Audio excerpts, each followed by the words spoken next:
ಬದುಕಿದ್ದಾಗ ನಮಸ್ಕಾರ ಮಾಡದ ಜನ ಸತ್ತಾಗ ಪಾದ ಮುಟ್ಟಿ ಕೈ ಮುಗಿದರು. ಉಸಿರಿರುವಾಗ ನೀ ಸತ್ತಿದ್ದರೆ ಚೆನ್ನಾಗಿರುತ್ತಿತ್ತು ಎಂದವರು ಸತ್ತಾಗ ನೀ ಬದುಕಿರಬೇಕಿತ್ತೆಂದರು. ಅಂಗಳದ ತುಂಬೆಲ್ಲ ಅರಳಿ ನಿಂತ ಅನಾಮಧೇಯ ಹೂಗಳ ಮುಟ್ಟಲು ಸಹ ಬಿಡದಿದ್ದವರು ಸತ್ತಾಗ ಸುವಾಸನೆ ಬೀರುವ ಹೂಗಳ ತಂದು ಅಲಂಕರಿಸಿದರು. ಬದುಕಿದ್ದಾಗ ಪಾಪಿ ಎಂದರು, ಸತ್ತಾಗ ಪಾಪ ಎಂದರು. ಹೊಟ್ಟೆಗಾಗಿ ಬೇಡುವಾಗ ಕುತ್ತಿಗೆ ಹಿಡಿದು ತಳ್ಳಿದರು, ಸತ್ತಾಗ ಅತ್ತು ಹೆಗಲಾದರು. ಇದೇ ನಮ್ಮ ಜೀವನ ಅರಿತು ಬಾಳುವವನು ಉಳಿದವರೆಲ್ಲರಿಗೂ ಸ್ಫೂರ್ತಿ. ಯಾರೋ ನನ್ನ ಹತ್ರ ಹೀಗೆ ಕೇಳಿದ್ರು, ಇಲ್ಲಿ ಯಾರೂ ಸ್ವಾಮಿ ನಿಜವಾದ ಅನಾಥರು ಅಂತ.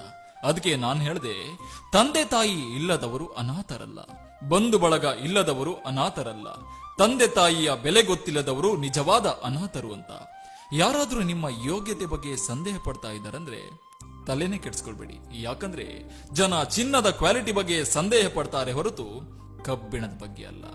ಹೇಳೋರು ಹೇಳ್ತಾನೆ ಇರ್ಲಿ, ನಾವು ಬೆಳಿತಾ ಇರೋಣ. ಒಂದು ಮಾತು, ಹೊಗಳವರಿಗೆ ಹೋಳಿಗೆ ಊಟ ಹಾಕಿ, ತೆಗಳವರಿಗೆ ಬಿಸ್ಕೆಟ್ ಹಾಕಿ, ಒಟ್ನಲ್ಲಿ ಜೀವನದಲ್ಲಿ ಮುನ್ನೋಗ್ತಾ ಇರಿ. ಇದ್ದಷ್ಟು ದಿನ ನಗುತ್ತಾ ಇರಿ ಬಂಧುಗಳೇ. ಯಾಕಂದ್ರೆ ಸತ್ತಾಗ ದೇಹ ಮಣ್ಣು ಪಾಲು, ಅಸ್ಥಿಗಳು ಗಂಗೆ ಪಾಲು, ವಸ್ತ್ರಗಳು ಇನ್ಯಾರ್ದೋ ಪಾಲು, ಆಸ್ತಿ ಎದುರು ಕೂತು ಅಳುತ್ತಿರುವರ ಪಾಲು, ಮಗನು ಹಾಕುವ ಪಿಂಡ ಕಾಗೆಯ ಪಾಲು, ಏನು ಒರೆಯದ ಜೀವ ಯಮನ ಪಾಲು. ಆದ್ರೆ ಒಂದಂತೂ ನಿಜ, ನಿನ್ನ ಗೊತ್ತಿಲ್ಲದಂತೆ ಮಾಡಿದಂತ ಒಂದೊಳ್ಳೆ ಕೆಲಸಗಳು, ದಾನ ಧರ್ಮಗಳು ಮಾತ್ರ ನಿನ್ನ ಪಾಲಾಗುತ್ತೆ ಬಂಧುಗಳೇ. ಅದ್ ಕೇಳುದು, ಇದ್ದಷ್ಟು ದಿನ ಅವನ್ ಕಾಲು ಹೇಳುದು, ಇವನ್ ಕಾಲು ಹೇಳುದು, ಸತ್ತೋದ್ಮೇಲೆ ಅವನ್ ಚಿತೆ ಹತ್ರ ಬಂದು ಅಳುದು.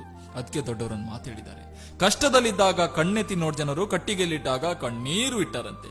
ಆ ಡಾಂಬಿಕ ಜೀವನ ಬೇಕಾಗಿಲ್ಲ. ಯಾಕಂದ್ರೆ ಬದುಕಿದ್ದಷ್ಟು ದಿನ ಆತನ ಕೈ ಕುಲುಕುದೇ ಪುಣ್ಯ ಎಂದು ಭಾವಿಸಿದ ಜನ ಆತ ಸತ್ತ ನಂತರ ಹೆಣ ಮುಟ್ಟಿದೆಂದು ಸ್ನಾನ ಮಾಡ್ತಾರಂತೆ.